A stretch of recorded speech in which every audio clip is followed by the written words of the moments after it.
श्री स्वामी समर्थ. मी प्रांजली. दिवाळीचा झाडू खरेदी करताना तो कशा पद्धतीने खरेदी करावा, किती झाडू खरेदी करावेत, आणि हो एक गोष्ट आवर्जून सांगते, तुमच्या घरामध्ये जर आजारपण असेल, तुम्हाला अपयश येत असेल, जसं की तुमच्या मिस्टरांना, तुमच्या मुलांना, तुमच्या स्वतःला सतत अपयशाचा सामना करावा लागत असेल, घरामध्ये पैसा येतो पण तो टिकत नसेल, बाहेरील बाधा, नजर दोष या गोष्टींचा सतत त्रास असेल, आर्थिक नुकसान होत असेल, आपण म्हणतो ना की कष्ट करतोय, मेहनत करतोय पण नशिबाची साथ मिळत नाहीये, तर अशा वेळेला आपल्याला 3 झाडू खरेदी करायचे आहेत आणि त्यातील 2 झाडूचा तुम्हाला एक उपाय सांगणार आहे याच व्हिडिओमध्ये. तो उपाय जर आपण केला तर तुम्ही बघाल की तुमच्या आयुष्यामध्ये एवढे सकारात्मक बदल होतील की आजपर्यंत तुम्ही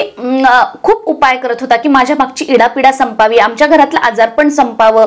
घरामध्ये स्थिरता राहावी, तर त्या सगळ्या गोष्टी तुम्हाला या झाडूच्या उपायाने आपल्या आयुष्यामध्ये बघायला मिळतील. त्याचबरोबर झाडू आणायला जाताना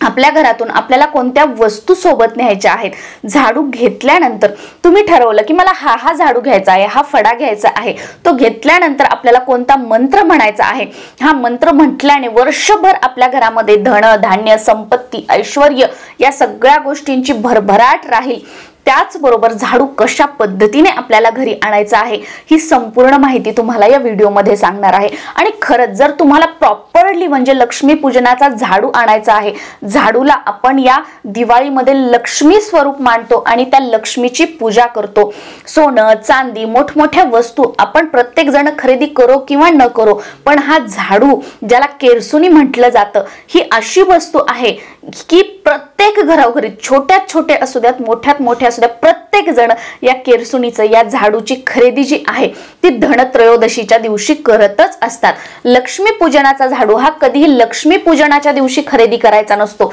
किंवा अगोदरही खरेदी करायचा नसतो. हा झाडू जो आहे तो धनतेरसच्या दिवशी, धनत्रयोदशीच्या दिवशीच खरेदी करायचा असतो. आता तुम्ही जर अगोदर झाडू खरेदी केलेला आहे तर काही हरकत नाही. जो छोटासा झाडू असतो ना, जो आपण देवघरासाठी वापरतो, तो झाडू तरी आपल्याला धनतेरसच्या दिवशी खरेदी करायचा आहे. झाडू नेहमी 1, 3, 5, 7 या पटीमध्ये खरेदी करायचे असतात. आता मी तुम्हाला सांगितलं की तुम्ही म्हणत असाल हो ताई, आमच्या घरामध्ये खूप आजारपण आहे, बाधा आहे, आर्थिक नुकसान होतं, आमचा व्यवसाय चालत नाही, तर अशा वेळेला काय करायचं आहे, धनतेरसच्या दिवशी आपल्याला 3 झाडू खरेदी करायचे आहेत. एक झाडू जो आहे तो आपल्या घरामध्ये लक्ष्मी पूजनासाठी, आणि जे दुसरे 2 झाडू आहेत त्याचा आपल्याला काय उपाय करायचा आहे, तो म्हणजे सुरुवातीला ते कशा पद्धतीने झाडू आपल्याला आपल्या घरामध्ये आणायचे आहेत ते सांगते आणि त्यानंतर उपाय सांगते. तर बघा, प्रॉपरली आपल्याला झाडू आणायचा असेल लक्ष्मी स्वरूप म्हणून, आपल्या आयुष्यामध्ये सकारात्मकता यावी म्हणून, तर आपल्याला आपल्या घरातून हळदी, कुंकू आणि थोडीशी साखर घेऊन जायची आहे. अगदी चिमूटभर. तुम्ही काय करू शकता, छोटे छोटे पेपरचे तुकडे करा, त्याच्यामध्ये बांधून घेऊन गेलं किंवा छोट्या छोट्या डब्यांमध्ये घेऊन गेलं तरीही चालेल. आपल्याला आवर्जून हे घेऊन जायचं आहे. आता हे घेऊन आपण दुकानामध्ये गेलो. दुकानामध्ये गेल्यानंतर तुम्हाला कोणती केरसुनी, कोणता झाडू घ्यायचा आहे तो तुम्ही घेतला. त्याच्यावर काय करायचं, अगदी चिमूटभर, आपल्याला काही खूप अशी पूजा करत बसायची नाही. घेतला की पटकन हळद कुंकू त्याच्यावर वाहिलं, थोडीशी साखर त्याच्यावर ठेवली, त्यानंतर तो झाडू आपल्याला उजव्या हातामध्ये आपल्याला पकडायचा आहे. उजव्या हातामध्ये तो झाडू पकडला, अगदी फक्त जवळ, असं काही स्पेशल करत बसायचं नाही. तो आपण घेतला, पटकन आपल्या जवळ पकडला, दुसऱ्या वस्तू बघत बघत तो झाडू आपल्या हातामध्ये पकडून, आता हे करत आपण दुसरं काही बघायचं असेल त्या वस्तू बघू शकतो. ते करत करत हे करायचं आहे. आपण जवळ फक्त आपल्या तो पकडला, आपल्या छातीजवळ, आपल्या हृदयाजवळ,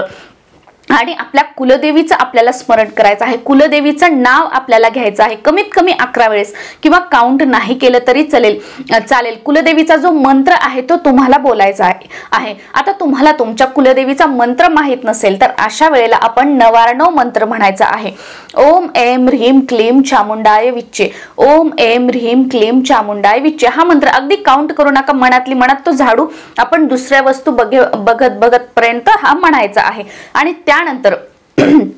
तुम्हाला तुमच्या घरामध्ये काय हवंय आपल्या कुलदेवीला सांगा की माता लक्ष्मी स्वरूप तुझं स्वरूप मानून मी हा झाडू माझ्या घरामध्ये घेऊन जात आहे आणि तुझ्या येण्याने किंवा तुझ्या असण्याने घरातील जी दरिद्रता आहे अलक्ष्मी आहे हिला घरातून बाहेर काढ आणि माता लक्ष्मी तू माझ्या घरामध्ये स्थिर राहा अगदी वर्षभर माझ्या घरामध्ये धन धान्य ऐश्वर्य संपत्ती उत्तम आरोग्य कुटुंबियांना दीर्घ आयुष्य या सर्वांची प्राप्ती होते घराची चहू बाजूने भरभराट होते जे काही तुम्हाला हवं आहे ते मनातली मनात आपल्याला बाकी वस्तू बघत बघत किंवा घेत घेत अगदी फक्त मनातली मनात तो झाडू हातामध्ये धरून किंवा जवळ धरून आपल्याला बोलायचं आहे ही एक गोष्ट करायची आहे आणि त्यानंतर तो जो झाडू आहे तो आपल्याला जी काही आपण बॅग वगैरे सोबत नेली आहे त्यामध्ये ठेवायचा आहे कधीही झाडू घेतला आणि तसाच हातामध्ये आणला उघडा आणला सगळ्या लोकांनी बघितला असं करायचं नाहीये ती लक्ष्मी स्वरूप आपली लक्ष्मी आपल्या घरात किती धन आहे किती सोनं आहे चांदी आहे हे आपण लोकांना दाखवतो का नाही दाखवत मग ती आपण लक्ष्मी स्वरूप आणतोय म्हणून एखादी बॅग पिशवी वगैरे घेऊन जा आणि त्या पिशवीमध्ये तो झाडू आपल्याला ठेवायचा आहे आणि बरेच जण काय करतात बघा की हा झाडू घेतला की येताना ऑटोमध्ये बसमध्ये किंवा आपल्या गाडीमध्ये आपल्या पायाजवळ दोन्ही पायाच्या मध्ये हा झाडू ठेवतात हा झाडू आपण लक्ष्मी स्वरूप आणणार आहोत लक्ष्मी पूजनाच्या दिवशी याचं पूजन करणार आहोत लक्ष्मी म्हणून मग हा आपण पायाजवळ कसा ठेवू शकतो याचा विचार थोडासा आपणच करा नेहमी झाडू घेतल्यानंतर आपल्या मांडीवर ठेवा जिथे तुम्ही ऑटोमध्ये येताय बसमध्ये येताय आपल्या मांडीवर ठेवा आणि मग तो आपल्याला आपल्या घरी आणायचा आहे पायाजवळ ठेवायचा आणि बरेच जण काय करतात की हा झाडू घरी आणल्यानंतर जिथे आपलं शू रॅक आहे चप्पलचं स्टँड आहे किंवा दार उघडलं की दारामध्येच हे झाडू ठेवता तर असं करायचं नाहीये परत एकदा सांगते की हा लक्ष्मी स्वरूप आपण झाडू आणलेला आहे तर हा झाडू कुठे ठेवायचा की देवघराच्या आजूबाजूला किंवा देवघराचा जो एरिया आहे स्वच्छ एरिया आहे जो आपण नेहमी क्लीन ठेवतो तर तिथे हा झाडू ठेवायचा आहे आणि लक्ष्मी पूजनाच्या दिवशी याचं पूजन करायचं आहे आता आपल्याला या जर झाडू आहे याला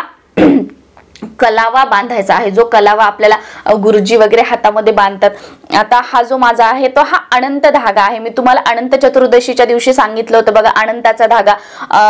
14 गाठींचा तर तो आहे तर असं नाही कलावा जो लाल पिवळा कलरचा असतो तो कलावा आपल्याला आणायचा आहे आणि तो आपल्या झाडूला बांधायचा आहे मी पर्सनली बांधत नाही मी तुम्हाला म्हणजे क्लिअर सांगते मी काही झाडूला काहीच बांधत नाही जो झाडू आणला आहे तो त्याची पूजा वगैरे करते आणि तो जो झाडू आहे मी माझ्या देवघरासाठी वापरते झाडू आणला आणि तो तसाच घरामध्ये ठेवला मी असंच कधीच करत नाही जो दरवर्षीचा माझा लक्ष्मी पूजनाचा झाडू असतो तो मी देवघरासाठी वापरते तर तुम्ही तो जो झाडू आहे तुम्हाला हवा असेल तर तुम्ही त्याला कलावा बांधू शकता आणि तो कलावा जमजा कधी गाठ त्याची वगैरे सुटली कलावा निघाला तर काही हरकत नाही तो तुम्ही विसर्जन करू शकता निर्माल्यामध्ये वगैरे आणि जर तुम्हाला हवा असेल तर तो जो कलावा आहे तो आपण लक्ष्मी पूजनाच्या दिवशी त्याला बांधायचा त्या पूजा वगैरे करायची आणि दुसऱ्या दिवशी लक्ष्मी स्वरूप माता लक्ष्मीचं प्रतीक म्हणून हा कलावा हा धागा जो आहे तो झाडूचा काढून आपल्या तिजोरीमध्ये ठेवू शकता पण मी यातलं काही करत नाही मी त्या फड्याला काही बांधत सुद्धा नाही तुम्हाला बांधायचं असेल तुम्ही बांधू शकता नाही बांधलं तरीही चालेल आता ते जे 2 झाडू आहेत आता समजा 3 झाडू आपण खरेदी केलेले आहेत तर एक झाडू आपण लक्ष्मी पूजनासाठी ठेवलेला आहे तर ते जे 2 झाडू आहेत ते आपल्याला काय करायचं आहे की पहाटे सकाळी 4:30 ते 5 या वेळेमध्ये जर शक्य झालं तर खूप खूप खूप चांगलं आहे पहाटे जेव्हा आपल्याला कोणी बघणार नाही अशा वेळेला आपल्या घराच्या आजूबाजूला जिथे कुठे कोणतंही मंदिर असू द्या स्पेशली देवीचं मंदिर असेल तर खूप कारण मी बऱ्याच वेळेला याच्यासाठी देवीचं मंदिरच प्रेफर करते तर देवीचं मंदिर असेल तर खूप उत्तम नाही तर कोणतंही मंदिर असू द्या ते 2 झाडू घ्यायचे आहेत जी काही म्हणजे तुमचं दुर्भाग्य घरातील आजारपण वगैरे या सगळ्या गोष्टी मी घरातून घेऊन जात आहे असं ते 2 झाडू सकाळी सकाळी हातात धरून बोलायचं आहे आणि त्या मंदिरामध्ये हे झाडू घेऊन जायचे आहेत अशा वेळेला की ज्या वेळेला कोणी बघणार नाही जेव्हा आपण ब्रह्ममुहूर्त म्हणतो ना त्यावेळी याला गुप्तदान म्हटलं जातं त्यावेळेला तिथे हे 2 झाडू घेऊन जायचे पॅकिंग वगैरे असेल तर ते काढायचे तिथलं मंदिरात अगदी 5 वेळा तुम्ही झाडू मारा पण मंदिरामध्ये थोडासा झाडू मारायचा आहे या झाडूनी आणि हे जे झाडू आहेत मंदिरामध्ये पायऱ्यांवरती ठेवायचे आहेत असं म्हटलं जातं की जेव्हा आपण झाडूंचं गुप्तदान करतो आणि ते झाडू जसं जसं त्या मंदिरामध्ये वापरले जातील तसं तसं आपल्या मागची जी इडापिडा आहे दरिद्रता आहे आजारपण आहे ते हळूहळू कमी होत जातं आणि जे आपण म्हणतो ना की अंधकाराकडून प्रकाशाकडे आपलं जीवन चालत राहतं, आपण कष्ट करतोय, मेहनत करतोय, पण जी नशिबाची साथ मिळत नव्हती, जे दुर्भाग्य आपल्या मागे लागलेलं होतं, तर जसा जसा हा झाडू तिथे वापरला जाईल तसं तसं आपलं दुर्भाग्य आपलं पाठ सोडेल, पिछा सोडेल आणि आपल्या कष्टाला, आपल्या मेहनतीला नशिबाची, भाग्याची साथ मिळू लागते